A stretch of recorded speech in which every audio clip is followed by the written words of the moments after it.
चंदा सुबह सुबह कपड़े धो रही होती है। तभी चंदा की सौतेली माँ डुमरी चंदा को और भी कपड़े लाकर देते हुए कहती है, सिर्फ खाने में तेरे हाथ चलते हैं, वैसे तुझसे कोई काम नहीं होता है। चल जल्दी जल्दी हाथ चला ताकि तुझे और भी काम दूं। बस मुफ्त की रोटी तोड़ने आती है। तुम चंदा को इतना काम क्यों देती हो? राखी से भी घर का काम करवाया करो। क्यों ना करवाऊं इस बिन माँ की बेटी से काम? और मेरी फूल सी बेटी की अभी उम्र ही क्या है, बस 20 साल की तो है अभी। और ये करमजदी पूरे 22 साल की हो चुकी है। माँ, मुझे भूख लगी है, कब तक खाना बनेगा? अरे ओ महारानी, सुन भी रही है? मेरी राखी को भूख लगी है जोरों की। कपड़े धुल जाएं तो आकर खाना भी बना लियो। जी माँ जी, जैसा आप कहें। ये करके मैं वो भी करती हूँ। डुमरी और राखी इतना कहने के बाद वहां से चले जाते हैं और ये देख केशव परेशान हो जाता है और अपनी बेटी चंदा के पास जाता है जो कि कपड़े धो रही थी। चंदा बेटी, मुझे माफ कर दे। मैं ही तेरा गुनहगार हूँ। मैंने तो सोचा था कि तेरी माँ के जाने के बाद डुमरी तुझे तेरी माँ की तरह प्यार देगी, लेकिन मैं शायद भूल गया, सौतेली तो आखिर सौतेली ही होती है। और आज तक डुमरी ने बस तुझ पर अत्याचार ही किए हैं। नहीं पिताजी, इसमें आपकी भी कोई गलती नहीं है। हाँ, आपने तो ये सब मेरे लिए ही किया था ना, लेकिन मैं ही अभागी हूँ जो मेरी किस्मत में माँ का प्यार लिखा ही नहीं है। चंदा और केशव बात कर ही रहे होते हैं, तभी कमरे में डुमरी की आवाज आती है। तुम दोनों बाप बेटी मेरी और मेरी फूल सी बेटी की बुराई कर लो तो घर के काम भी हैं, उसका भी सोच लेना। और चंदा, अगर आज काम नहीं हुआ समय पर तो पूरे दिन तुझे भूखे रखूंगी।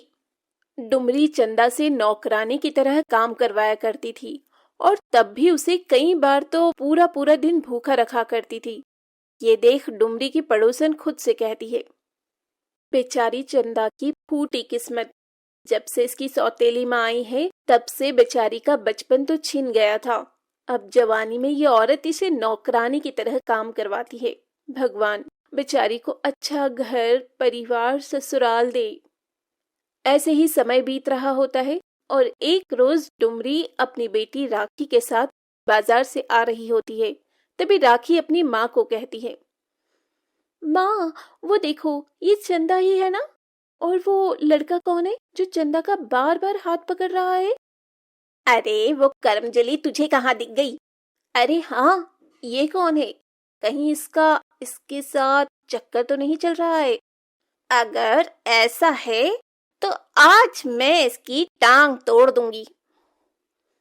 माँ, मैंने इसे अपने घर के आसपास भी घूमते देखा है और अब तो मेरा शक भी यकीन में बदल गया है। चंदा का इसके साथ चक्कर चल रहा है। अभी यहाँ रोड पर तो मैं तमाशा नहीं करना चाहती हूँ, लेकिन आज इसे घर आने दे। जिन 2 पैरों से ये इससे अपना मुंह काला करवाने आई है, वही दोनों पैर मैं आज इसके तोड़ डालूंगी।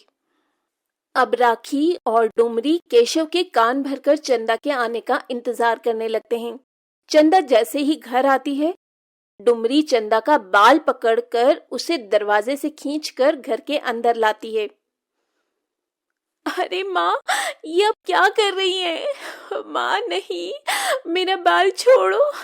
आप ये क्या कर रही हैं माँ? आप सुन तो रही हो ना? माँ, मुझे दर्द हो रहा है। करमजली अभागी, तो इस घर का नाम मिट्टी में मिलाना चाहती है। कौन है वो जिससे तू चिपक चिपक कर बातें कर रही थी? वो माँ, वो मैं आपको बताने ही वाली थी। मैंने कमल के बारे में पिताजी को बताया था। पिताजी, आप कुछ बोलते क्यों नहीं? वो क्या बोलेगा? दोनों बाप बेटी ने मिलकर इस घर का नाम मिट्टी में मिलाने का जो फैसला ले रखा है। अरे तुम दोनों चाहते क्या हो? डुमरी चंदा को खूब मारती है और खाना भी नहीं देती। केशव भी चंदा को नहीं बचाता क्योंकि उसे भी अपने घर की इज्जत प्यारी थी। इस वाक्य के बाद ही डुमरी चंदा के लिए लड़का देखना शुरू कर देती है। तुम इसकी 10 दिन के अंदर शादी करोगे, वरना मैं ये घर छोड़कर चली जाऊंगी। इसे तुम किसी दूध वाले के हाथों में या फिर किसी कबाड़ी, अखबार या दलाल के हाथ बेच दो, लेकिन ये लड़की 10 दिन के अंदर यहाँ से जानी चाहिए। मैं देख रहा हूँ इसके लिए लड़का। अब तुम शांत हो जाओ और मुझे भी शांत रहने दो। वो तो अच्छा हुआ मैंने इसे देख लिया, वरना इसने तो इस घर के बारे में एक बार भी नहीं सोचा है। चंदा के पिता केशव अब अपने दोस्त के जान पहचान के बताए लड़के से चंदा की शादी मंदिर में करवा देते हैं। चंदा तो गम की मारी अपनी जिंदगी काट रही थी, लेकिन चंदा जैसे ही अपने ससुराल जाती है, उसके ससुराल में चंदा के पैर रखते ही कई सारी अच्छी खबर आती है। अरे बहू, तू तो साक्षात लक्ष्मी का रूप है। क्या बात है, तूने तो घर में कदम रखते ही इस घर को स्वर्ग बना दिया। हाँ चंदा, तुम्हें पता है, जैसे ही तुम्हारा गृह प्रवेश हुआ है, वैसे ही एक के बाद एक अच्छी खबर मिली है। हाँ बहू, तू यहाँ बैठ। आज ही शाम में हम अपने नए घर में शिफ्ट हो जाएंगे। मैं कुछ समझी नहीं माँ जी। देख, मैं तुझे बताती हूँ। जैसे ही तू इस घर में आई, तभी हमारे सालों से चल रही तेरे चाचा ससुर जमीन का केस हार गए और हमें ये न्यूज़ मिली। और मेरे नितिन को सरकारी नौकरी का लेटर भी आया। और तेरे ससुर का जो सालों से पैसा अटका था, वो भी कल ही मिला है उन्हें। अब हम शाम तक ये किराए का घर छोड़कर अपने बड़े से घर में जा रहे हैं। ये तो बहुत अच्छी बात है माँ जी, मुझे भी अच्छा लगा सुनकर। चंदा जैसे ही अपने ससुराल जाती है, उसके घर परिवार में खुशियां ही खुशियां नजर आने लगती है, क्योंकि चंदा के सर से तो उसकी माँ का हाथ बचपन में ही उठ चुका था, लेकिन अपने ससुराल में उसे अपनी सास सुजाता से उसे माँ वाला प्यार मिल रहा था। और अब ऐसे ही काफी समय बीत जाते हैं। एक रोज केशव चंदा के घर आता है और वो चंदा का हवेली जैसा घर देखकर बहुत खुश होता है। और चंदा की सास भी केशव को कहती है, आपने तो हमारे घर बहू नहीं, साक्षात लक्ष्मी दी है, लक्ष्मी। इसके घर में पैर रखते ही देखिए हम क्या थे और क्या हो गए। मुझे तो पहले ही पता था, मेरी बेटी के अच्छे कर्म हैं। जिस घर में जाएगी उस घर को स्वर्ग बना देगी, स्वर्ग। ये राखी की शादी का कार्ड है, हम सब जरूर आएंगे पापा जी। केशव अपनी बेटी को खुश देख बहुत खुश था, और वो जब अपने घर आता है तो अपनी पत्नी से कुछ भी नहीं कहता। दे आए महारानी को शादी का कार्ड। मैंने तो मना किया था कि कोई जरूरत नहीं है उसे राखी की शादी में बुलाने की, वो उस लायक ही नहीं है। लेकिन नहीं, आपको तो अपनी लाडली को बुलाना है। अब तुम चाहे उसे कितना भी कोस लो डुमरी, अब मेरी बेटी जहाँ भी है बहुत खुश है और अपनी पुरानी जिंदगी को भूलकर आगे बढ़ रही है। अब ऐसे ही कुछ समय बाद शादी वाले दिन शादी की सभी तैयारियों के बीच लड़के वाले राखी से शादी करने से इनकार कर देते हैं, क्योंकि उन्हें और भी दहेज में पैसे चाहिए थे। ये सुन डुमरी लड़के वालों के सामने हाथ जोड़े खड़ी होती है। बगल में केशव भी होता है। हमने तो आपको पहले ही 1 लाख रुपया दिया है, एक महंगी गाड़ी भी दी और अपनी बेटी भी दे रहे हैं, और अब भी आप और पैसे मांग रहे हैं। हम गरीब लोग कहाँ से लाएंगे इतना पैसा? मैं कुछ नहीं जानती, मुझे 1 लाख रुपए और चाहिए, साथ में सोने की चेन, वरना ये शादी नहीं हो सकती। उठो बेटा मंडप से। डुमरी लड़के वालों के सामने गिड़गिड़ा ही रही होती है, तभी एक बड़ी सी गाड़ी डुमरी और केशव के दरवाजे पर आकर रुकती है। कार देख डुमरी के मुंह से निकल जाता है, अब ये कौन आया? कहीं भगवान ने मेरी सुन तो नहीं ली और मेरी मदद को कोई फरिश्ता भेज दिया। जरूर चंदा बेटी आई होगी और दामाद जी। हाँ, क्यों नहीं, वो भिकारन कार में होगी। तुम भी बिना पिए कैसे सपने देखते हो? अब जैसे ही नितिन के साथ चंदा महंगी गाड़ी से महंगी साड़ी, ज्वेलरी पहने निकलती है, डुमरी की तो आंखें ही चमक जाती है। आसपास के खड़े लोग भी चंदा को देख हैरान थे। तभी चंदा आते ही अपने गले में पहना हार उतारकर दूल्हे को पहना देती है। क्या मांग है तुम्हारी? 1 लाख रुपए और सोने की चेन? वो छोड़ो, ये लो पूरे 10 लाख का हार है ये, और चुपचाप शादी करो। अगर अब कुछ भी बोलने की कोशिश की तो पुलिस को बाद में बुलाऊंगी। पहले यहाँ जितना खर्चा और बेइज्जती हुई है उसे पहले वसूल लूंगी। चंदा बेटा, कौन सी लॉटरी लगी है तेरी? लंबी गाड़ी, नौकर चाकर, तू तो एकदम बदल गई।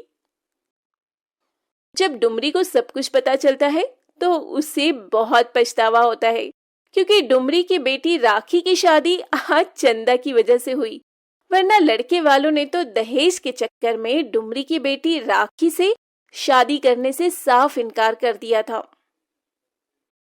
दौलतपुर गांव में रमेश अपनी 10 साल की बेटी चंदा के साथ रहा करता था। रमेश की पत्नी का कुछ सालों पहले देहांत हो चुका था और रमेश मेहनत मजदूरी करके अपना और अपनी बेटी का पेट पाल रहा था। हालांकि रमेश का भाई महेश और उसका परिवार उसके घर के पास में ही रहा करते थे, लेकिन महेश की पत्नी लीला को चंदा बिल्कुल भी पसंद नहीं थी। अरे चंदा, कहाँ थी? कब से तुझे ढूंढ रहा हूँ। वो पिताजी, मैं तो गाय के लिए चारा लेने गई थी, बस उसी में थोड़ा लेट हो गई। आप कब आए? बस अभी अभी आया हूँ।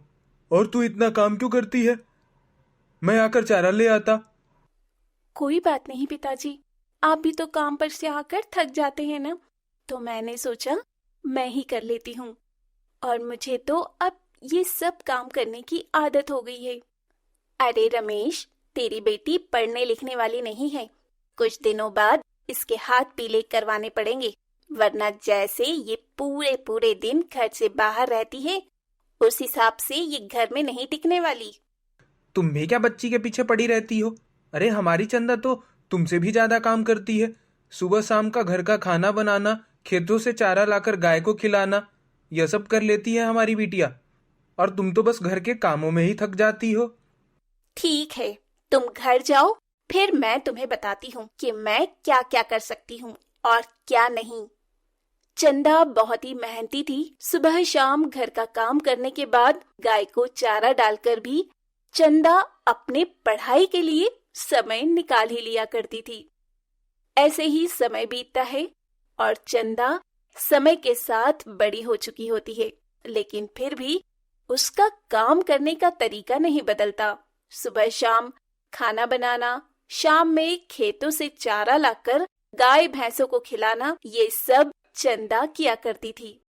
चंदा, तुम्हें कितनी बार मना किया है, शाम के समय जंगल में अकेली मत जाया कर। मैं तो कुंती काकी के साथ जंगल से लकड़ियां लाने गई थी। क्यों पिताजी, क्या हुआ? कोई बात है क्या? नहीं नहीं, मैं बस इतना कह रहा हूँ कि कल से लकड़ियां मैं ही लाया करूंगा और गाय भैंस के लिए चारा भी खेत से मैं ही लाने जाऊंगा। तुझे कहीं जाने की जरूरत नहीं। लेकिन अचानक ऐसा क्या हुआ जो आप मुझे जंगल और खेत जाने से मना कर रहे हैं? रमेश चंदा की किसी भी बात का जवाब नहीं देता। वहीं रमेश के जाते ही लीला वहां आती है और चंदा से कहती है, तुझे पता नहीं है, सारा गांव तेरे बाप पर थू थू कर रहा है और गांव वाले तो ये कहते हैं कि इतनी बड़ी जवान लड़की हो गई है, लेकिन अभी तक जंगल जाकर लकड़ियां लाती है और खेत में घंटों बिताती है। जरूर पापा के कान आपने ही भरे होंगे।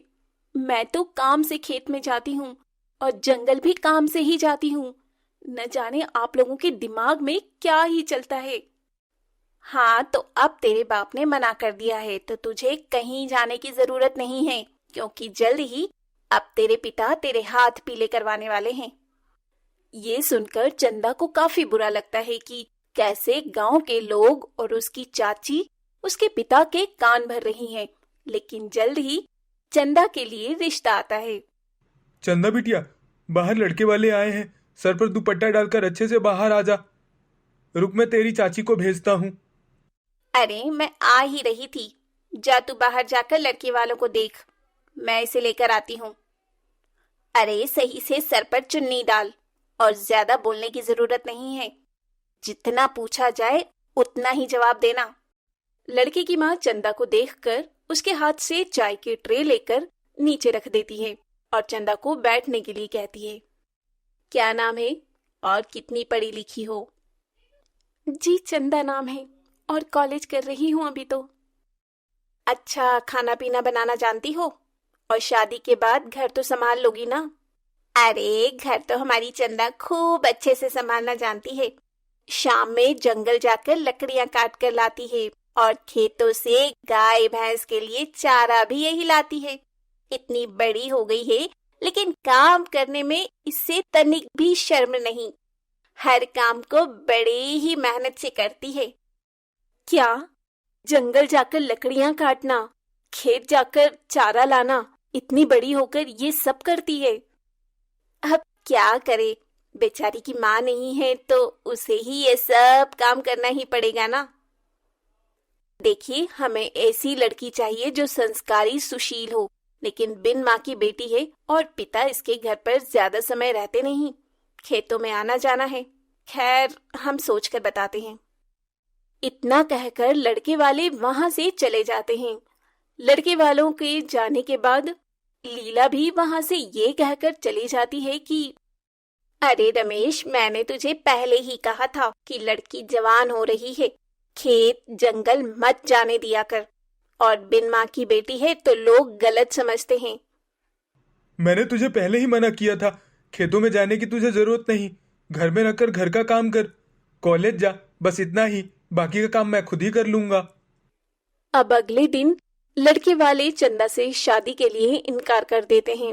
रमेश को इस बात से बहुत दुख होता है, लेकिन वो अपनी बेटी के लिए अब दूसरा रिश्ता तलाशता है और करीब 10-15 दिन बाद चंदा के लिए एक और रिश्ता आता है। देखिए जी, मैं लड़के की बड़ी बहन हूँ। मैंने ही अपने भाई को पाल पोस कर बड़ा किया है। माँ तो हमें बचपन में ही छोड़कर चली गई थी। उसके बाद मैंने ही घर की, अपने भाई की जिम्मेदारी उठाई है। मेरा भाई तो बहुत समझदार और मेहनती है। जी, मेरी भी पत्नी का देहांत चंदा के 5 साल की उम्र में ही हो गया था। ठीक है, वैसे लड़की पढ़ी लिखी कितनी है और घर परिवार तो अच्छे से संभाल लेगी ना? अभी कोई दिक्कत परेशानी है तो बोल सकती है। पढ़ी लिखी तो है, लेकिन कुछ ज्यादा ही पढ़ा दिया है मेरे देवर जी ने अपनी लाडली बेटी को। मैंने तो पहले ही मना किया था, पढ़ी लिखी लड़कियां ज्यादा समय अपने ससुराल को नहीं संभाल पाती। ये तो आप सही कह रही हैं जी। वैसे कितनी पढ़ी लिखी है लड़की? कॉलेज में है और आगे भी पढ़ने की सोच रही है, लेकिन मैंने कहा अब इसके हाथ पीले कर देने चाहिए। ज्यादा और पढ़ लिख लिया तो लड़का भी नहीं मिलेगा। देखो, हमें लड़की तो पसंद है, लेकिन हम चाहते हैं कि लड़की ज्यादा पढ़ी लिखी नहीं हो। कल को मेरे भाई को छोड़कर चली गई तो हम रिश्तेदार समाज को क्या मुंह दिखाएंगे? अरे नहीं नहीं, मेरी बेटी ऐसी बिल्कुल भी नहीं है। जितनी संस्कारी है उतनी ही समझदार भी है। पढ़ाई लिखाई तो मैंने इसलिए करवाया कि कल को कोई दिक्कत ना हो। अब ये रिश्ता भी लीला की वजह से टूट जाता है।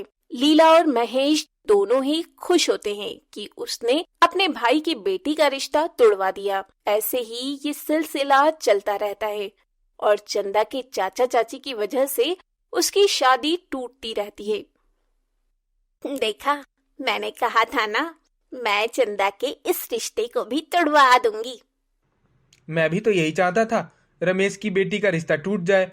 और तुमने लड़के वालों के सामने जो भी बोला सही बोला। रमेश बार बार अपनी बेटी के लिए रिश्ता ला रहा था और किसी न किसी कारण लीला उस रिश्ते को तोड़वा दिया करती। रमेश अब काफी परेशान हो जाता है। ये देख चंदा अपने पिता से कहती है, पिताजी, आप इतने परेशान क्यों होते हैं? चलिए, चलकर खाना खा लीजिए। जो मेरी किस्मत में लिखा होगा वो खुद चलकर आ जाएगा। हाँ बेटी, हाँ बेटी तो सही कह रही है। जो किस्मत में लिखा होगा वही होगा। अब तो सब महादेव पर छोड़ दिया है। ऐसे ही समय बीतता है और एक रोज रमेश के घर गांव के पंडित जी आते हैं। अरे ओ रमेश, कैसा है? घर पे सब कुशल मंगल तो है ना? हाँ पंडित जी, सब अच्छे हैं। बताइए कैसे आना हुआ आपका? मैं तो जरूरी काम से आया हूँ। जिस गांव में पूजा करवाता हूँ वहां के सेठ धनी राम ने अपने बेटे की शादी आपकी बेटी चंदा से तय करवाने की बात करी है। दरअसल उन्होंने आपकी बेटी को कॉलेज जाते हुए देखा था। यह आप क्या कह रहे हैं पंडित जी?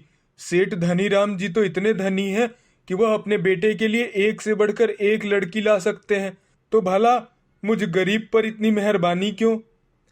धनी राम बेशक धनी है, लेकिन उन्होंने हमेशा से अपने परिवार को जोड़ कर रखा है और वो अपनी बेटी को बहू के रूप में एक कैसी लड़की चाहते हैं जो संस्कारी और समझदार हो, और शायद चंदा बिटिया में उन्हें यह सारे गुण नजर आए। कल वह चंदा बिटिया को देखने आ रहे हैं। पंडित जी की बात महेश सुन लेता है और वो जल्दी से ये सारी बातें घर जाकर अपनी पत्नी लीला को बता देता है। ये आप क्या कह रहे हैं? अभी तक हमने चंदा के लिए एक भी रिश्ता तय नहीं होने दिया है और अब सीधा चंदा के लिए धनीराम सेठ के बेटे का रिश्ता आया है। ये रिश्ता भी मैं तुड़वा कर रहूंगी।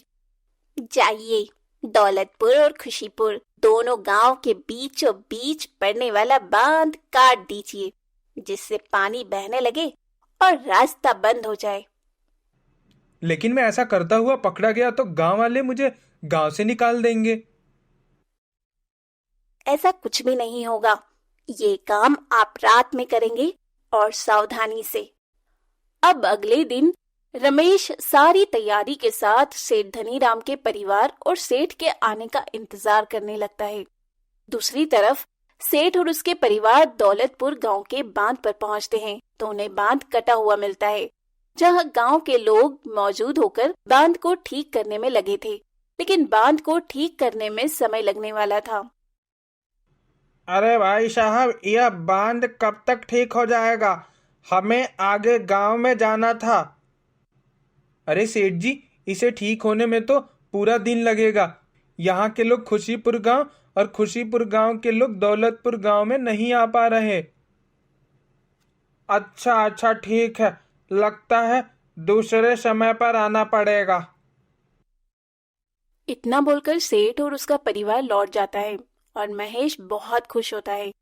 इधर रमेश सेठ के आने का इंतजार कर रहा होता है। सुबह से शाम हो जाती है और लड़के वालों की कोई खबर नहीं आती। चंदा बिटिया, एक कप चाय बना ला। लगता है हम गरीब से पंडित जी मजाक कर गए। जी पिताजी, अभी लाई आपके लिए चाय। चंदा अब कुछ देर बाद ही रमेश के लिए चाय बनाकर लाती है। तभी वहां पंडित जी भी आ जाते हैं, जिनके हाथ में बहुत सारे गिफ्ट होते हैं। अरे पंडित जी, आइए आइए, बैठिए। अरे वो चंदा बिटिया, पंडित जी के लिए चाय बना के लेती आना। माफी चाहता हूँ बेटा, आज सेठ जी गांव नहीं आ सके। तुम्हें पता ही होगा गांव का बांध किसी ने काट दिया है, जिस वजह से आने जाने का रास्ता बंद है।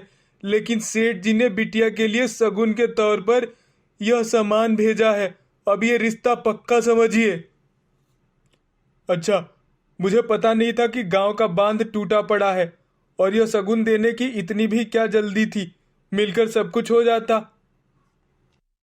सेठ ने शगुन के तौर पर चंदा के लिए सामान तो भिजवा ही दिया था और कुछ समय बाद ही सेठ धनीराम रमेश के घर आता है और रिश्ता पक्का हो जाने के कुछ समय बाद ही अपने बेटे कुलदीप की शादी गरीब रमेश की बेटी चंदा से खुशी खुशी करवा देता है। उदयपुर गांव में विमल अपनी पत्नी माला के साथ रहा करता था। विमल की पत्नी माला हर वक्त इस बात को लेकर विमल को ताने देती कि उसकी तो विमल से शादी करके किस्मत ही फूट गई। सुबह के समय माला खाना बनाते हुए अपने पति को ताने मारते हुए कहती है, अभी के लिए तो मैंने रजनी भाभी से आटा चावल मांगकर बंदोबस्त कर लिया, लेकिन शाम को लगता है कल की तरह भूखा ही सोना पड़ेगा। अरे मैंने कहा तो, मैं पूरी कोशिश करूंगा कि आज मुझे लकड़ियों के सही रेट मिल जाए, और अपनी तरफ से मैं पूरी कोशिश तो करता ही हूँ। हाँ, सही कह रहे हो आप ही तो मेहनत करते हो, लेकिन होता कुछ नहीं है। मुझे तो लगता है आप पूरे कहीं और ही रहते हो और शाम में घर आकर बहाना बना देते हो कि आज खाने का बंदोबस्त नहीं हो पाएगा क्योंकि जंगल में सूखी लकड़ियां नहीं मिली। तुम तो मुझे समझा करो, मैं पूरे दिन जंगल में भटकता रहता हूँ, फिर भी कभी कभी निराश ही लौटने को मिलता है। लेकिन तुम भी कभी दो मीठे बोल नहीं बोल सकती हो? इतना बोलने के बाद विमल अपनी कुल्हाड़ी उठाता है और जंगल की तरफ निकल पड़ता है। मायूस होकर विमल जंगल की तरफ चलता जा रहा होता है। तभी वो मन में सोचता है, आज पता ही नहीं क्या ही होगा। सोच तो रहा हूँ पूरा जंगल छान दूं, लेकिन खाली हाथ घर ना लौटूं। यही सोचता हुआ विमल जंगल में पहुंचता है और जंगल में घूम घूम पेड़ों को देखने लगता है कि आखिर कौन सा पेड़ काटने लायक है ताकि वो अच्छे दामों में बिक सके। ये पेड़ तो कुछ खास नहीं है, ये काट लेता हूँ। ये वाला कुछ खास नहीं है, ये वाला ठीक है। आज तो इससे बस अच्छे खासे पैसे हो जाएं। ये बोलकर जैसे ही विमल पेड़ पर कुल्हाड़ी से वार करता है, वैसे ही विमल की कुल्हाड़ी टूट जाती है और ये देख वो अपने सर पर हाथ रख वहीं बैठ जाता है और उदास हो जाता है। सुबह से शाम अपने टूटे हुए कुल्हाड़ी के साथ विमल उसी पेड़ के नीचे बैठा होता है। लेकिन तभी उसके कंधे पर किसी का हाथ आता है और जब वो पीछे मुड़कर देखता है तो हैरान रह जाता है। अरे सुनिए, मैं सूरज और ये लता, हम दोनों शहर से गांव आए हैं। क्या यही है उदयपुर गांव? हाँ हाँ, यही है उदयपुर गांव। लेकिन आप दोनों कौन हैं और यहाँ किस काम से आए हैं? दरअसल हम यहाँ ये कह रहा है कि हम यहाँ घूमने आए हैं, गांव पर रिसर्च कर रहे हैं और हमें भूख लग गई है। काफी दूर से चलकर जो आ रहे हैं। लेकिन आप यहाँ बैठे क्यों थे और परेशान भी लग रहे हैं? अरे क्या बताऊं, ये मेरी कुल्हाड़ी टूट गई। कल रात भी भूखा ही सोना पड़ा था जब लकड़ियां नहीं मिली, और आज भी भूखा ही सोना पड़ेगा क्योंकि लकड़ी तो मिल गई पर कुल्हाड़ी टूट गई। हम आपकी मदद कर सकते हैं, लेकिन एक शर्त है। आपको भी हम दोनों की मदद करनी होगी खजाना ढूंढने में। तुम पागल हो? उस खजाने के बारे में इसने किसी चौथे को बता दिया तो हम दोनों तो बर्बाद होंगे ही। साथ में वो खजाना भी हमारे हाथ तो क्या सपने में भी नहीं आ पाएगा। हमें इस पर विश्वास तो रखना ही होगा। क्या आप हमारी मदद करेंगे उस खजाने को ढूंढने में?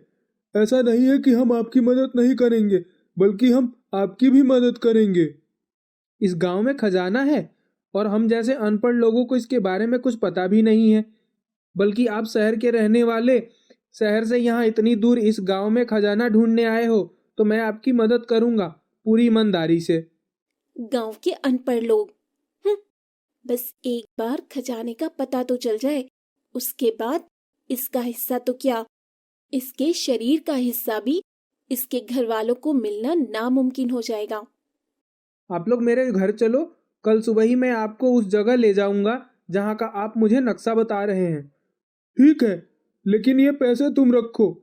तुम हमें घर ले जा रहे हो और हमें भूख भी लगी है। इससे तुम राशन ले लो ताकि आज रात और सुबह के खाने का बंदोबस्त तो हो ही जाए। आपका बहुत बहुत शुक्रिया। अगर आप आज नहीं होते, आज रात भी मुझे और मेरी पत्नी को भूखा ही सोना पड़ता। अरे ये तो मेरा फर्ज है और आप हमारी मदद भी तो कर रहे हैं, इसलिए अब हमें चलना चाहिए, शाम होने वाली है। अब जैसे ही विमल उन दो शहरी लोगों को अपने घर लेकर पहुंचता है तो विमल की पत्नी माला भी उन दो अनजान लोगों को देख हैरान रह जाती है। ये कौन है? मेरे मायके वाले तो नहीं और आपके ससुराल वाले तो इतने अच्छे दिखते भी नहीं। फिर कौन है ये लोग? यहाँ तो खुद के खाने पीने पर आफत है। नमस्ते जी, मैं सूरज, ये लता। हम बस आपके घर सुबह तक ही रुके हैं और हमें कुछ ज्यादा भी नहीं चाहिए। हम तो नीचे भी एक चादर पे सो जाएंगे। अरे जान न पहचान, आप हमारे मेहमान। अपनी पत्नी की ये बातें सुनकर विमल अपनी पत्नी का हाथ पकड़कर एक कोने में लेकर जाता है और अपनी पत्नी से कहता है, तुम पागल हो क्या? मैं तो तुम्हारी सुन लेता हूँ। अगर ये नाराज हो गए तो घर आई लक्ष्मी यहाँ से चली जाएंगी। अरे ये क्या भगवान है या हमें पैसे देने आए हैं? इनके रहने से लक्ष्मी आने का क्या मतलब है? वो सब मैं तुम्हें बाद में समझाऊंगा, लेकिन अभी तुम इतना समझो कि ये लोग हमारे लिए साक्षात माता लक्ष्मी हैं। माला ये सुन अपने पति की बात मानकर घर आए उन लोगों के लिए खाना पीना बनाकर देती है और देर रात सबके सो जाने के बाद सूरज अपने मन में कहता है, इस खजाने के बारे में मैंने काफी समय से रिसर्च किया है और बस इसमें मैं सफल हो जाऊं, उसके बाद मेरे पास किसी चीज की दिक्कत नहीं होगी और विमल को भी शायद कमाने की जरूरत नहीं पड़ेगी। अब अगली सुबह विमल उठकर पूजा पाठ करके घर से निकलने लगता है और उसके साथ लता और सूरज भी होते हैं। ऐसे में माला अपने पति विमल से कहती है, सुनो, आपने तो कहा था कि ये साक्षात माता लक्ष्मी है, तो ये कहाँ जा रहे हैं? इनसे तो हमें कोई धन का लाभ नहीं हुआ। हर चीज की जल्दीबाजी क्यों रहती है तुम्हें? थोड़ा सब्र करो, आता हूँ तो सब बताता हूँ। इतना बोलकर विमल उन शहरी लोगों के साथ घर से निकल जाता है और जंगल की तरफ बढ़ता है। जैसे जैसे सूरज विमल को बताता है वैसे वैसे विमल जंगल की तरफ बढ़ता चला जाता है। हम घने जंगल में पहुंच चुके हैं और आगे जाना खतरे से खाली नहीं है, क्योंकि आगे कोई भी नहीं जाता। आगे जंगली जानवर का खतरा है। हमें आगे जाने की जरूरत भी नहीं है, क्योंकि यहीं पर वो खजाना नक्शे के मुताबिक हम सही जगह खड़े हैं। तो खड़े क्यों हैं? जल्दी ढूंढो, कहाँ है वो खजाना? अब तीनों ही मिलकर खजाना ढूंढने लगते हैं। तभी लता एक रस्सी में फंसकर गिर पड़ती है और उसी रस्सी में खजाना बंधा था, जो रस्सी के सहारे ऊपर आने के साथ खजाने का संदूक प्रकट करता है, जिसमें ढेरों सोने के सिक्के और एक हथौड़ी होती है। इतना सारा सोना मैंने तो सिर्फ कहानियों में सुना था, लेकिन आज देख भी रहा हूँ। हे प्रभु, ये क्या है? ऐसा भी हो सकता है क्या? विमल, तुमने हमारी बहुत मदद की है, तो मैं चाहता हूँ कि तुम ये सोने के हथौड़ा अपने पास रखो और ये सोने के सिक्के हम। इसे ये भी क्यों देने? सारी मेहनत तो हमारी है ना। अगर आपको ऐसा लगता है तो आप ये रख सकती हैं। वैसे भी मैं गरीब आदमी, बैठकर खाने की आदत नहीं है। मेहनत मजदूरी कर कर घर चला ही लूंगा। ना ज्यादा पैसों का लोभ है, ना ही बचाने का। जो आता है खुशी खुशी खाता हूँ। नहीं नहीं विमल, तुम इसके हकदार हो। तुम मेहनती होने के साथ ईमानदार भी हो। मुझे तुम्हारी ईमानदारी और नेक दिली पसंद आई। वो दोनों शहरी लोग तो खजाने के संदूक के साथ गांव से शहर के लिए निकल जाते हैं। वहीं दूसरी तरफ विमल अपने घर आता है। वो भी खुशी खुशी और अपनी पत्नी को सारी बातें बताता है। हे प्रभु, इस इंसान को बुद्धि दो। उन लोगों ने आपको मूर्ख बनाया। इतने सारे सोने के सिक्के ले गए और आपको थमा दिया ये हथौड़ी, जिसे बेचकर ज्यादा से ज्यादा महीने 2 महीने आप आराम से खा सकते हैं। बस इससे आपका कौन सा भाग्य चमक गया? नहीं, मैंने तो बस रास्ता बताया था और उन्होंने भी खुशी खुशी मुझे ये हथौड़ी दे दी। तुम शक्ल से ही नहीं, अक्ल से भी मूर्ख हो और वो दोनों शहरी लोग तुम्हें मूर्ख बना गए। माला और विमल के बीच बहस चल ही रही होती है कि तभी विमल के हाथ की हथौड़ी बोल पड़ती है। विमल, मैं तुम्हारी ईमानदारी से प्रसन्न हुआ और तुम्हें वरदान देता हूँ कि तुम इस हथौड़े से जिस भी चीज पर वार करोगे वो सोने की हो जाएगी, चाहे वो इंसान ही क्यों ना हो। हाय दैया, ये क्या था? ये सच है? अरे, आपके हाथों में तो खजाने से भी अच्छी चीज लगी है। देखो माला, हथौड़ी मुझे दो। लालच में तुम ऐसी नादानी मत कर बैठना जिससे हमें नुकसान हो। नहीं नहीं, मैं इस मिट्टी के चूल्हे पर वार करके देखती हूँ। ये सचमुच सोने की हो जाएगी। अब जैसे ही माला ये कहकर उस मिट्टी के चूल्हे पर वार करती है, वो सोने की हथौड़ी उस मिट्टी के चूल्हे को सोने का बना देती है। और ये देख माला घर में रखे कई और सारी चीजों पर वार करती है और वो सभी चीजें सोने की हो जाती है। और इसके बाद लकड़हारा विमल अमीर बन जाता है और उसके पास एक बड़ा घर, नौकर, चाकर, गाड़ी, पैसा, किसी चीज की कमी नहीं रहती है उस सोने की हथौड़ी आने के बाद।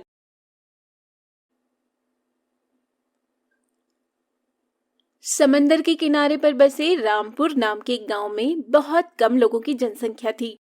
यहाँ के सभी लोग समंदर से मछलियाँ पकड़कर उन्हें बाजार में बेचकर अपना गुजारा किया करते थे। उन्हीं में से एक था रामू। उसका इस दुनिया में सिवाय एक छोटी बहन के कोई नहीं था। वो समंदर की गहराइयों से मछलियाँ पकड़कर लाता और उन्हें बाजार में बेचकर अपना और अपनी बहन का जीवन यापन करता। भैया, आज जब आप बाजार से मछलियाँ बेचकर आएंगे तो मेरे लिए एक जोड़ी अच्छे से कपड़े ले आना। वो क्या है ना, पुराने कपड़े फट गए हैं। ठीक है बहन, मैं तेरे लिए कपड़े ले आऊंगा। देखो भैया, ध्यान से ले आना, पिछली बार की तरह भूल ना जाना। हाँ हाँ मेरी प्यारी बहना, मुझे याद रहेगा। इतना कहकर रामू मछलियां पकड़ने वाला जाल उठाकर समंदर की ओर चल देता है। जहां जाकर वो देखता है बिरजू और सोनू नाम के दो मछुआरे रामू की नाव पर जाल डालकर मछलियां पकड़ रहे थे। ये देख रामू उन दोनों से कहता है, अरे सोनू भैया और बिरजू भैया, आप मेरी नाव पर क्या कर रहे हैं? अरे देखो तो कौन आया है, रामू भैया आए हैं। अरे हाँ, तुमने सही कहा, ये तो रामू है जो कुछ दिन पहले गायब हो गया था पैसे देने के चक्कर में। अरे नहीं नहीं भाई, ऐसी कोई बात नहीं है। वह मेरी बहन की तबीयत कुछ खराब थी, इसलिए मैं उसे अस्पताल लेकर गया था। मैं आपके पैसे जल्द ही वापस कर दूंगा। अब बहुत हो गया रामू, तेरे रोज रोज का ड्रामा बंद कर। तेरे इन बहनों से हम तंग आ गए हैं, इसलिए हम तेरी इस नाव पर कब्जा कर रहे हैं। आज के बाद समंदर किनारे नजर भी मत आ जाना, समझे? तुम दफा हो जाओ यहाँ से। नहीं नहीं भैया, ऐसा मत करो। आप तो जानते ही हैं कि इस दुनिया में मेरी बहन के सिवा कोई और नहीं है और इस नाव के जरिए ही हमारा घर चलता है। अगर आप यह नाव छीन लेंगे तो मैं मछलियाँ कैसे पकड़ूंगा और अपना घर कैसे चलाऊंगा? यह सब तो तुम्हें पैसे उधार लेने से पहले सोचना चाहिए था ना। अब कुछ नहीं हो सकता, दफा हो जाओ यहाँ से। इतना कहकर बिरजू और सोनू रामू को उसी की नाव से धक्का देकर भगा देते हैं। रामू को कुछ भी समझ नहीं आता है। वो परेशान होकर समंदर के किनारे पर सर नीचे करके रोने लगता है। तभी उसकी नजर समंदर के पास तड़प रही एक मछली पर जाती है और ये देखकर वो कहता है, अरे लगता है यह मछली पानी के लहरों से जमीन पर आ गई है। अगर यह ऐसे ही तड़पती रही तो मर जाएगी। इसे वापस पानी में डाल देता हूँ। इतना कहकर रामू उस मछली को अपने दोनों हाथों से उठाकर समंदर में वापस डाल देता है और वो मछली पानी के अंदर चली जाती है। ये देखकर रामू खुश हो जाता है और वापस एक किनारे पर जाकर बैठ जाता है। कुछ देर में पानी में अजीब सी हलचल होने लगती है और आसपास में बिजली गरजने लगती है।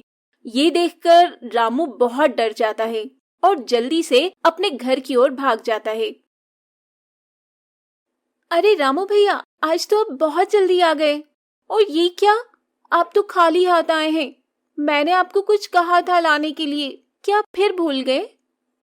अब मैं इसे क्या बताऊं कि हमारी कमाई का जरिया हमसे छीन लिया गया है। अगर मैंने इसे सच बता दिया तो इसे बहुत दुख होगा। कुछ बहाना करना होगा। क्या हुआ भैया? कुछ नहीं बहन, वो आज मेरी तबीयत कुछ ठीक नहीं है ना, इसलिए मैं घर जल्दी आ गया। माफ करना। अच्छा, कोई बात नहीं भैया, आप आराम करो, मैं आपके लिए कुछ खाने को लेकर आती हूँ। इतना कहकर मीना बाहर चली जाती है। तभी पास की एक औरत कमला रामू के घर आती है और रामू से कहती है, अरे रामू, कहाँ हो तुम? जल्दी आओ, बहुत खुशी की बात सुनानी है तुम्हें। क्या हुआ कमला दीदी? अरे रामू, वो जो हमारे दूसरे मोहल्ले के वर्मा जी है ना, उनकी पत्नी मिली थी मुझे। वो कह रही थी उन्हें तुम्हारी बहन मीना बहुत पसंद है और वो अपने बेटे राघव से तुम्हारी बहन की शादी करवाना चाहती है। ये तो बहुत अच्छी बात है कमला बहन, लेकिन क्या रामू, रिश्ता बहुत अच्छा है और लड़का भी बहुत ईमानदार और शरीफ है। देख, ऐसा रिश्ता कभी नहीं मिलेगा। तेरी बहन राज करेगी उस घर में। वो सब तो ठीक है दीदी, लेकिन ये सब इतनी जल्दी कैसे करें? तुम चिंता मत करो, मैं कल फिर से वर्मा जी की पत्नी से मिलूंगी और उनसे सही से रिश्ते की बात करके तुझे बताऊंगी। इतना कहकर कमला वहां से चली जाती है और उसके जाने के बाद रामू और परेशान हो जाता है। रात भर रामू इसी बारे में सोचता रहता है कि ना तो अब नाव है, ना ही मछलियां पकड़ने के लिए कोई सहारा। अगर उसने वापस काम शुरू नहीं किया तो वो अपना घर कैसे चलाएगा और बहन की शादी कैसे करेगा। इसी सोच में डूबा बेचैन रामू सुबह सुबह समंदर के किनारे जाकर उदास बैठ जाता है। हे भगवान, मुझे कुछ समझ नहीं आ रहा है कि मैं क्या करूं। अपनी बहन की शादी और घर, ऊपर से ये कर्ज, ये सब कैसे होगा। भगवान, कोई तो रास्ता दिखाओ। रामू इतना कहता ही है कि तभी आसमान में फिर काले बादल छा जाते हैं। तेज हवा चलने लगती है और देखते ही देखते समंदर के अंदर से एक खूबसूरत जलपरी बाहर आती है। हे भगवान! अरे तुम्हें क्या हुआ? जल्दी उठो। क्या मैंने कोई सपना देखा या फिर यह सच था? तुम सही हो, ये कोई सपना नहीं है, सच है। मैं सच में एक जलपरी हूँ। क्या तुम असली जलपरी हो? लेकिन ऐसा कैसे हो सकता है? जलपरियां तो सिर्फ कहानियों में होती हैं। हाँ, तुमने सही कहा, जलपरियां कहानी में ही होती हैं, लेकिन ये भी सच है कि मैं एक असली जलपरी हूँ। लेकिन मैं जल्दी लोगों के सामने अपने असली रूप में नहीं आती, क्योंकि तुम्हें तो पता ही है आजकल के इंसान कितने लालची हो गए हैं। अपने लालच के लिए किसी को भी नुकसान पहुंचा सकते हैं। तुम सही कह रही हो, लेकिन तुम मेरे सामने ही अपने असली रूप में क्यों आई हो? जलपरी रामू को बताती है कि वो व्हेल मछली थी, जिसे रामू ने कल तड़पता हुआ देख जमीन से उठाकर पानी में वापस डाल दिया था। और उसकी ये नेक दिली देखकर जलपरी को बहुत खुशी हुई और इसीलिए वो उसके सामने अपने असली रूप में आई है। मुझे तो अब भी अपने आंखों पर यकीन नहीं हो रहा है। ऐसा है तो तुम मुझे वो पत्थर दो, मैं तुम्हें उसे सोने में बदलकर दिखाती हूँ। रामू उसे एक पत्थर का टुकड़ा देता है, जिसे जलपरी एक सोने के टुकड़े में बदल देती है। ये देख रामू को अब पूरी तरह यकीन हो जाता है। रामू, कल तुमने मेरी जान बचाई थी, आज बताओ तुम्हें मुझसे क्या चाहिए? जो तुम कहोगे मैं तुम्हें वो दे सकती हूँ। नहीं नहीं, मुझे आपसे कुछ नहीं चाहिए जलपरी जी। ठीक है, तो तुम्हें जब भी मेरी मदद की जरूरत हो तुम मुझे एक बार पुकारना, मैं तुम्हारे सामने आ जाऊंगी। इतना कहकर जलपरी गायब हो जाती है और उसके जाने के बाद रामू भी वापस उस सोने के टुकड़े को घर ले जाता है और उसे बेचकर नई नाव खरीदता है और फिर से अपनी मछलियां पकड़कर बेचने का व्यापार शुरू कर देता है। ये देख सोनू और बिरजू हैरान हो जाते हैं और रामू से कहते हैं, ये सब क्या है? रामू कल तक तो हमारे आगे अपनी नाव वापस मांगने की भीख मांग रहा था, और अब तेरे पास ये नाव कहाँ से आ गई? उससे तुम्हें क्या मतलब? तुमने तो अपना कर्जा चुकता कर लिया ना। अब अपने काम से काम रखो। वाह रे वाह, इसकी तो जुबान भी बहुत लंबी हो गई है। और सुन, उस नाव के तूने बस अपना ब्याज ही दिया था, अब ये नाव भी हमें दे दे, इससे हमारा मूल भी वसूल हो जाएगा। ऐसा मत करो, अब मेरे पास यही सहारा है। मुझे मेरे बहनों की शादी के लिए पैसा जमा करना है। अगर तुम ये भी ले लोगे तो मैं उनकी शादी कैसे करूंगा? अगर कोई शादी ना करे तो हमें बता देना, हमारा सोनू तेरी बहन से शादी कर लेगा, बहुत अच्छा बच्चा है ये। इतना कहकर बिरजू और सोनू फिर से रामू की नई नाव लेकर चले जाते हैं और लाचार रामू रोता हुआ वापस जलपरी के पास जाता है और उसे सब बताता है।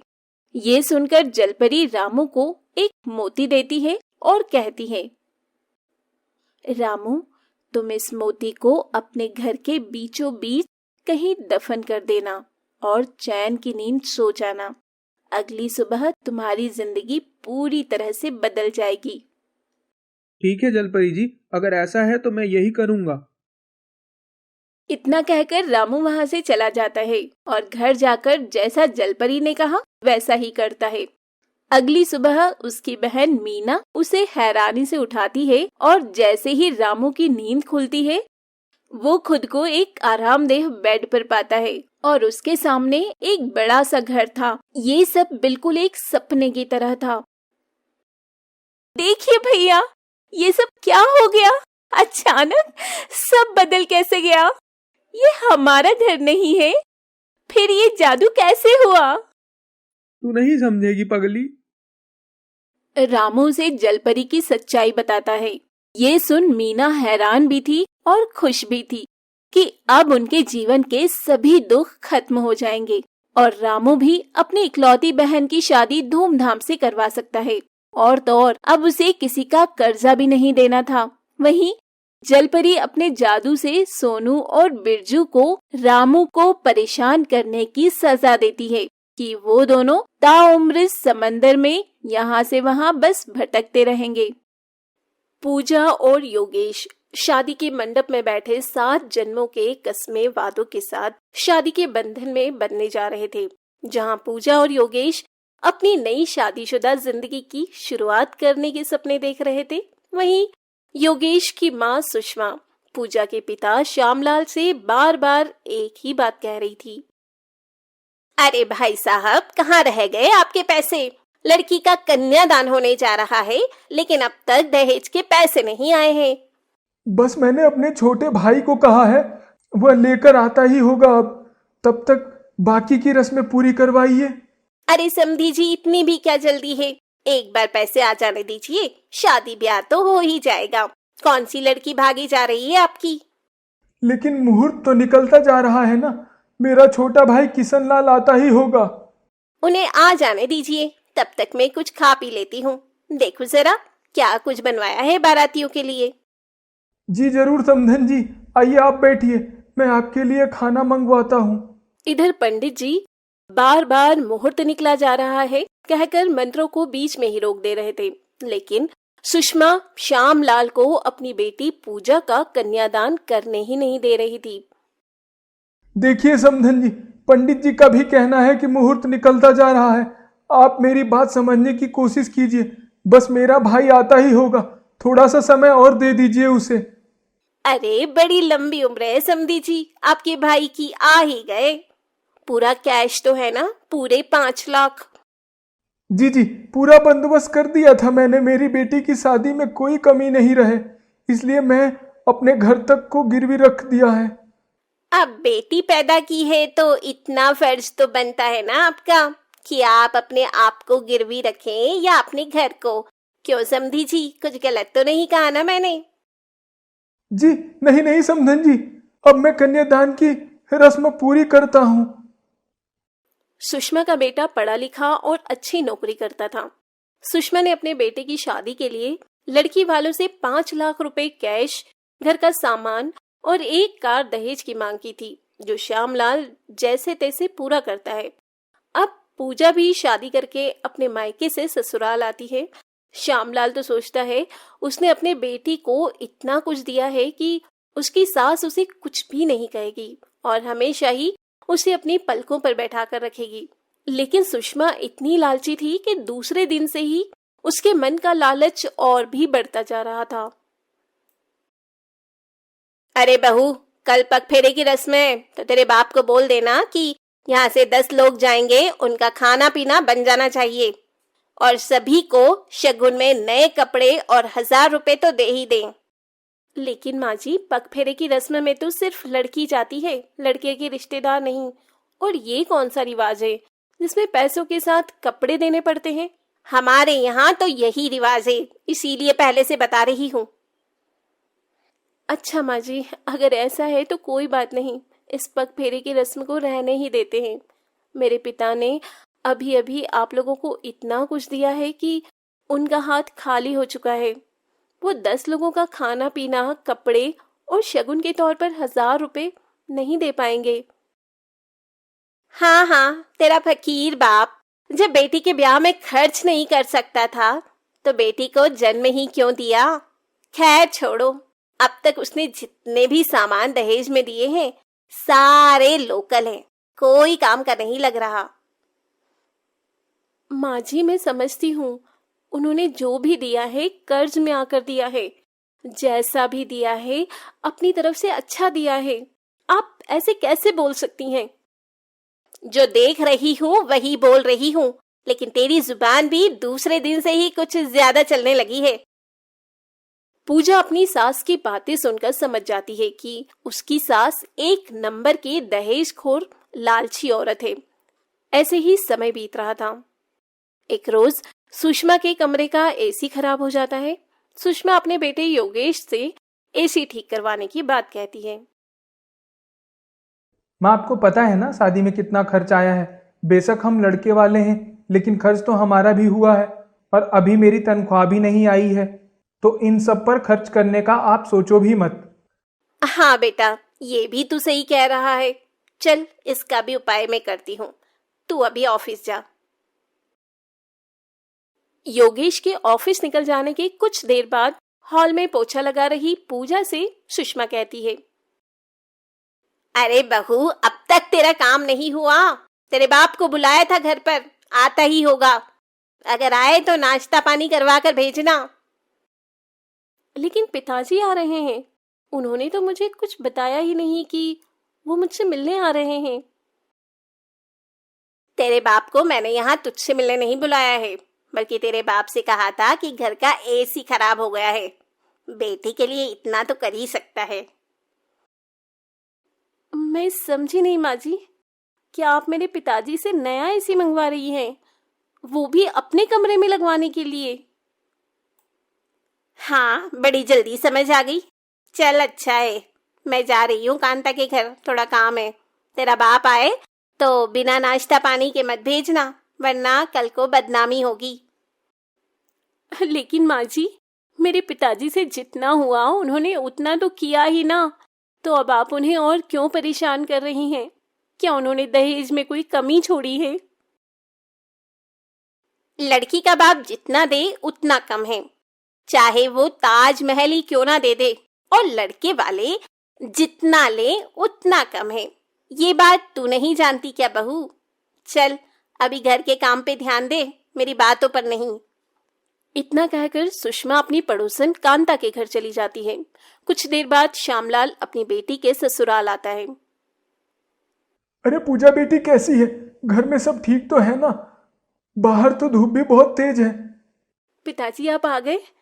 कैसे हैं आप? आपकी तबीयत तो ठीक है ना? बैठिए ना, आप खड़े क्यों हैं?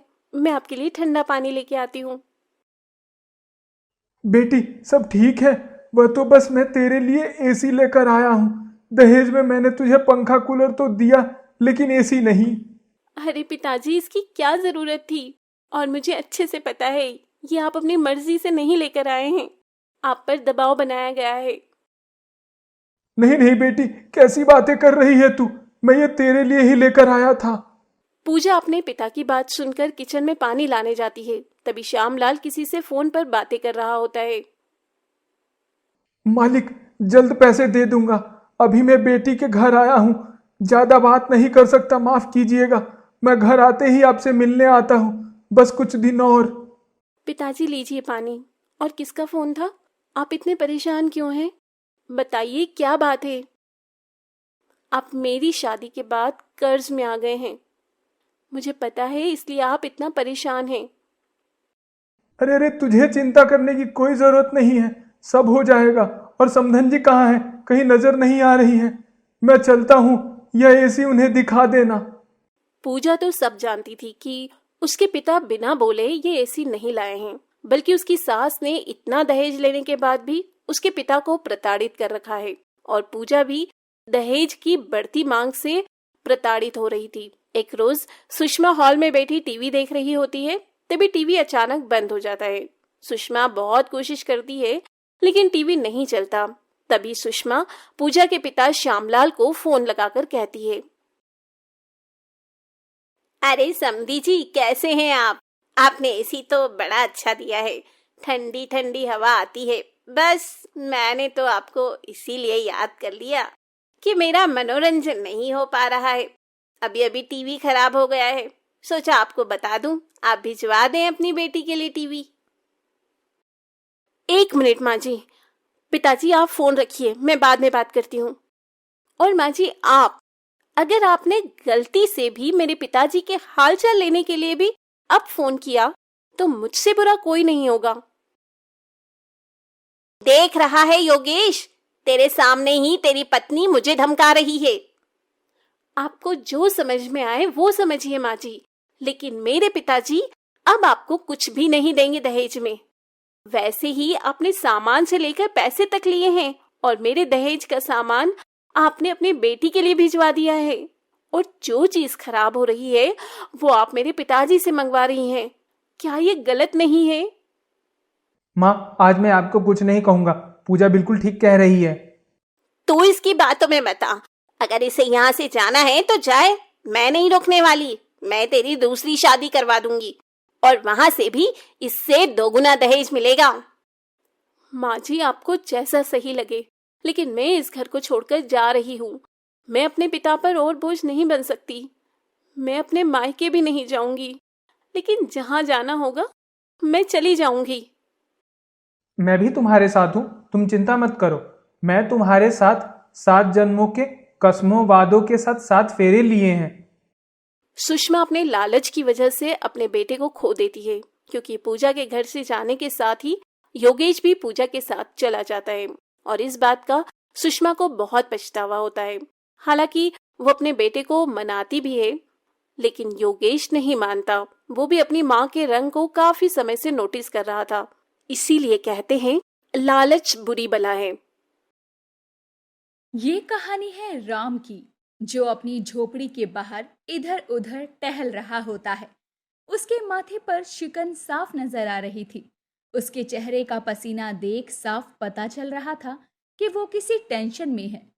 तेज बारिश हो रही थी। हे भगवान, मेरी पत्नी और मेरे बच्चों का ख्याल रखना। ना जाने क्यों मेरा दिल घबरा रहा है। एक औरत जो बेड पर पड़ी चिल्ला रही थी और उसी के पास एक आया थी जो उसे खुद को संभालने की सहानुभूति दे रही थी। बेटा हौसला रखो, सब ठीक हो जाएगा। आया, अगर आज मुझे कुछ हो जाता है तो मेरे पति से कहना कि मैं उनसे बहुत प्रेम करती हूँ और वो मेरे बच्चे की अच्छी तरह से परवरिश करे। ये कैसी बातें कर रहे हैं? ऐसा कुछ नहीं होगा, तो घबरा मत, जो होगा सब अच्छा ही होगा। आया अपनी नम आंखों से उस औरत और उसके बच्चे की तरफ देखती है और वो औरत तो बेहोश हो जाती है, लेकिन उसका बच्चा नहीं बचता। आया अपनी गोद में बच्चा लिए राम के घर का दरवाजा खोलती है और बाहर आती है। आया, मेरी पत्नी और मेरा बच्चा दोनों ठीक है ना? कोई परेशानी तो नहीं हुई? वो दरअसल राम तुम्हारी बेटी हुई है और तुम्हारी पत्नी भी ठीक है। भगवान का लाख लाख शुक्र है कि सब कुछ ठीक है। राम, लेकिन क्या हुआ? और आपकी आंखों में आंसू क्यों हैं? क्या हुआ? अभी तो आपने कहा कि मेरी बेटी और मेरी बीवी दोनों ही ठीक हैं, फिर आपकी आंखों में इस तरह आंसू? ये सच है राम कि तुम्हारी बेटी हुई है और तुम्हारी पत्नी भी सही सलामत है, लेकिन तुम्हारे ये बच्चे इस दुनिया में नहीं रही, वो मरी हुई पैदा हुई है। ये रही तुम्हारी बेटी राम। अच्छा, अब मैं चलती हूँ। रुक जाओ आया, अब जब मेरी बेटी मरी हुई पैदा हुई है तो मैं इस मरी हुई बेटी की शक्ल अपनी सुनीता को दिखाकर उसकी तबीयत और नहीं खराब करना चाहता। इसीलिए एक काम करो, तुम मेरी मरी हुई बेटी को ले जाओ और इसे कहीं दफना देना। मैं यहाँ सुनीता को संभाल लूंगा। आया राम की बातों का जवाब सर हिलाकर हाँ में देती है और वो उस बच्ची को लिए चली जाती है। पर वहीं राम का कलेजा फट रहा था, क्योंकि शादी को 8 साल गुजर गए थे और इस दौरान उसकी एक भी संतान नहीं हुई थी। और जब 8 साल बाद उसकी बेटी पैदा हुई तो वो भी मरी हुई पैदा हुई। राम अपनी आंखों में आंसू लिए अपनी झोपड़ी में चला जाता है और अपनी बीवी के बगल में बैठ जाता है। तो वहीं आया उस बच्चे की लाश को अपने हाथों में लिए कब्रिस्तान की तरफ जा रही थी। तभी उसको प्यास लगती है और वो बच्ची को एक जगह पर रखकर पानी पीने चली जाती है। लेकिन तभी आसमान इतनी तेज गरजता है मानो कि वो अभी फट जाएगा आसमान से एक रोशनी बाहर आती है और उस बच्ची में चली जाती है। और जब आया वापस आती है तो वो देखती है कि बच्ची खूब जोर जोर से रो रही है। अरे ये कैसे हो सकता है? ये बच्ची तो मरी हुई पैदा हुई थी, तो जिंदा कैसे हो सकती है?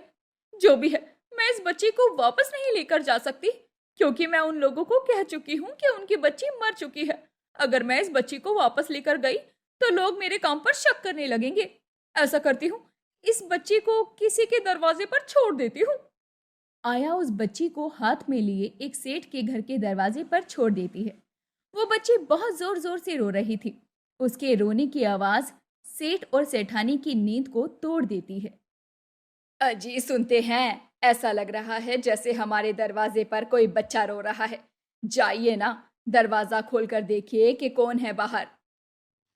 अरे भाग्यवान, इतनी रात को अगर कोई बच्चा या कोई और भी हमें आवाज लगाए या दरवाजा खटखटाए तो भी हमें दरवाजा नहीं खोलना चाहिए। सेठ की बातें सुनकर सेठानी सो जाती है, लेकिन लगातार बच्चे के रोने की आवाज आती है। सेठानी को नींद नहीं आती और वो उठकर अपने घर का दरवाजा खोलकर देखती है तो वहां बाहर तेज बारिश होती हुई नजर आती है और वो अपने घर के दरवाजे पर एक छोटी सी बच्ची को भूख से तड़पते देखती है। सेठानी तुरंत उस बच्ची को उठा लेती है और तभी वहां सेठ भी आ जाता है। मैं आपसे कह रही थी ना कि किसी बच्चे के रोने की आवाज आ रही है। अभी जब मैंने दरवाजा खोलकर देखा तो ये बच्चा भूख से तड़प रहा था। पता नहीं ऐसे कौन से माँ बाप हैं जो बच्चों को पैदा कर दूसरों के दरवाजों पर छोड़ देते हैं। अरे जब पालन पोषण की औकात ही नहीं रहती तो ना जाने लोग बच्चा ही क्यों पैदा करते हैं। जाने दीजिए ना, वैसे भी हमारी कोई औलाद नहीं है। क्यों ना हम इसे अपनी बच्ची की तरह पाले। हम इसे अपने से भी ज्यादा प्यार देंगे। सेठ और सेठानी की कोई औलाद नहीं थी, इसीलिए वो उस बच्चे की परवरिश की जिम्मेदारी ले लेते हैं। अरे सब कुछ अच्छे से साफ कर दो और मेरी बेटी शिवानी का कमरा भी अच्छे से सजा दो। रामू काका अब तक खाना नहीं बना। आपको पता है ना, वो आती ही होगी और वो जैसे ही आएगी सीधा खाने पर झपट जाएगी। इसीलिए कह रही हूँ, जल्दी से खाना बनाकर तैयार कर दीजिए। अरे भाग्यवान, जरा थम जाओ, वो अपने घर ही आएगी। जब वो घर आ जाए तो आराम से उसकी सेवा पानी कर लेना, लेकिन अभी तो थको मत। अगर तुम अभी से काम करती रही तो उसके आने तक थक जाओगी। जी, पूरे 19 साल बाद वो घर आ रही है। अब भला क्या मैं अपनी एक लौती औलाद के 19 साल बाद घर आने की खुशी में घर को सजा भी नहीं सकती? अच्छा बाबा, ठीक है, कर लो जो तुम्हें करना है। वैसे वो आ चुकी है, मैं उसे लेने के लिए जा रहा हूँ। इतना बोलकर सेठ अपनी गाड़ी निकालता है और अपनी बेटी को लेने के लिए स्टेशन चला जाता है, जहां शिवानी स्टेशन पर अपने पिता का इंतजार कर रही थी। अपने पिता को देखकर शिवानी खुश हो जाती है और उसके पांव छूकर उसके साथ गाड़ी में बैठ जाती है। गाड़ी में बैठी शिवानी अपने गांव का नजारा देख रही थी। तभी उसकी नजर राम की झोपड़ी पर जाती है, जहां वो देखती है कि राम अपने घर के बाहर हाथ पैर धो रहा है। ये देखकर शिवानी सेठ से वहीं गाड़ी रुकवाती है और सीधा राम के घर जाती है।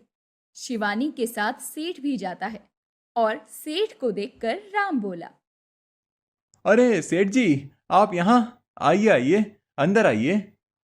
सुनीता, जरा 2 गिलास पानी ला दो। राम की बात सुनकर सुनीता पानी के 2 ग्लास लाती है। एक शिवानी को देती है और दूसरा सेठ को देती है। वो दोनों ही उसके घर का पानी पीते हैं और थोड़ी देर बैठकर वहां से जाने लगते हैं। पर तभी शिवानी राम के पैर छूती है और उससे कहती है, ना जाने क्यों आपसे मिलकर मुझे बहुत अपनापन लग रहा है। ऐसा लग रहा है जैसे आपसे मेरा कोई पुराना और गहरा रिश्ता है। बेटिया, अगर आज हमारी बेटी होती तो वो भी तुम्हारी ही उम्र की होती। मतलब मैं कुछ समझी नहीं राम काका। मतलब ये है बिटिया कि आज से 21 बरस पहले हमारी घरवाली को एक बच्चा हुआ था, पर वो मरा हुआ पैदा हुआ। उसके बाद से तो मानो भगवान ने हमारे घर की खुशियां ही छीन ली। ना तो हमें बच्चा हुआ और ना ही हमारी घरवाली कभी सही से मुस्कुरा पाती है। अगर ऐसी बात है तो मुझे भी आप अपनी बेटी ही समझिए।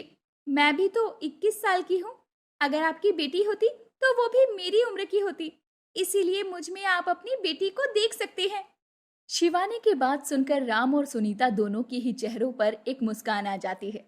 कुछ देर के बाद शिवानी अपने घर आ जाती है और वो सिर्फ राम के बारे में ही सोचती है। देखते ही देखते शाम हो जाती है और सभी लोग आपस में बैठकर खाना खाते हैं। आज सेठानी भी अपनी बेटी के पास बैठकर बहुत खुश थी। वो भी अपनी बेटी को बहुत ही लाड़ प्यार करती है और उसको प्यार से अपने हाथों से खाना खिलाती है। समय गुजरता है और गुजरते समय के साथ शिवानी गांव में ही बसने का फैसला कर लेती है। ऐसे ही एक दिन शिवानी मिनी स्कर्ट पहनकर अपने बाबा सेठ के साथ राम के घर जाती है, जहां राम शिवानी की गर्दन पर एक निशान देखता है। उस निशान को देखकर राम बोलता है, शिवानी बिटिया, ये तुम्हारी गर्दन पर निशान कैसा? अरे, ये तो इसका बर्थ मार्क है। जब से पैदा हुई है तब से इसकी गर्दन पर निशान है।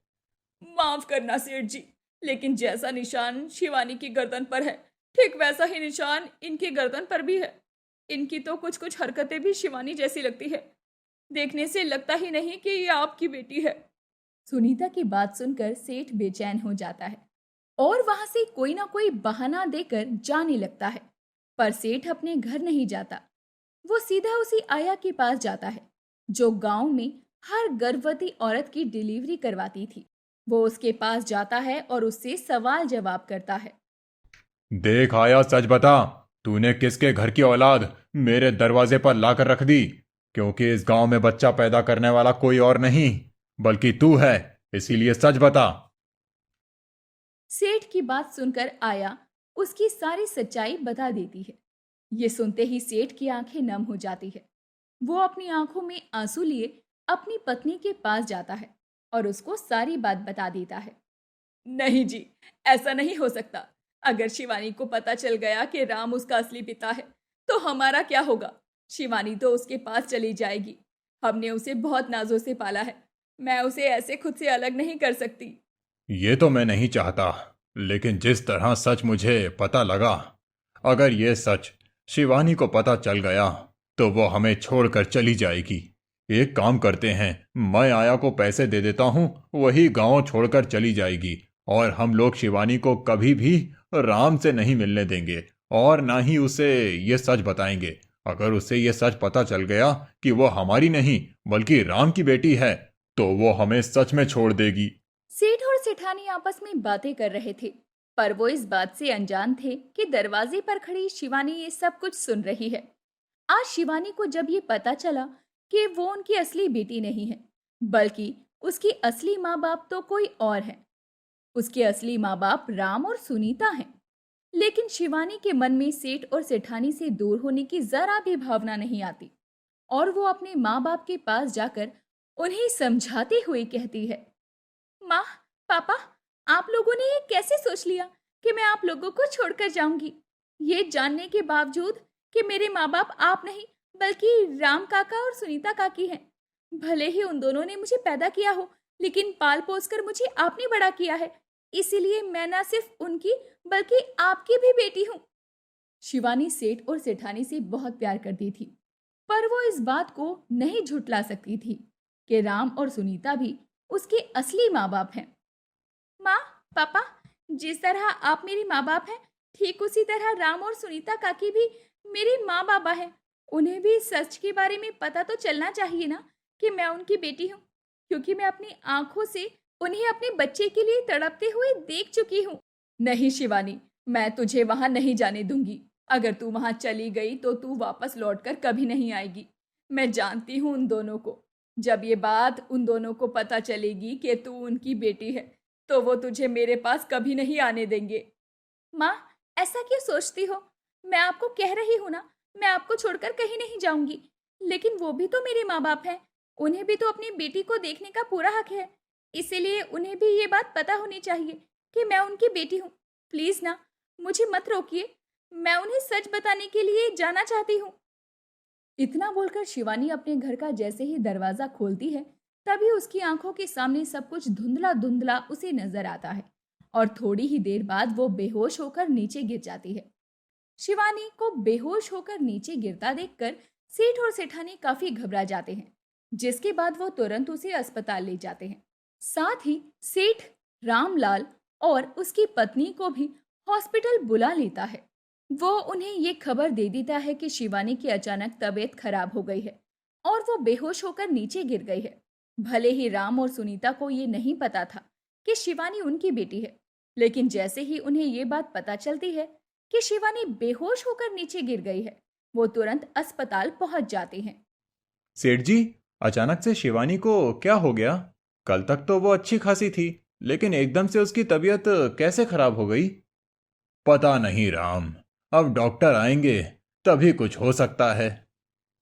सेठ के बोलते ही डॉक्टर बाहर आता है और उन्हें बताता है। सेठ जी, घबराने वाली कोई बात नहीं है। शिवानी बिल्कुल ठीक है, लेकिन शिवानी प्रेग्नेंट है। आप लोगों को उसका अच्छे से ख्याल रखना होगा, और तो और उन्हें किसी चीज की टेंशन नहीं देना। इतना बोलकर डॉक्टर वहां से चला जाता है और ये जानकर कि शिवानी प्रेग्नेंट है, सब लोग चौंक जाते हैं।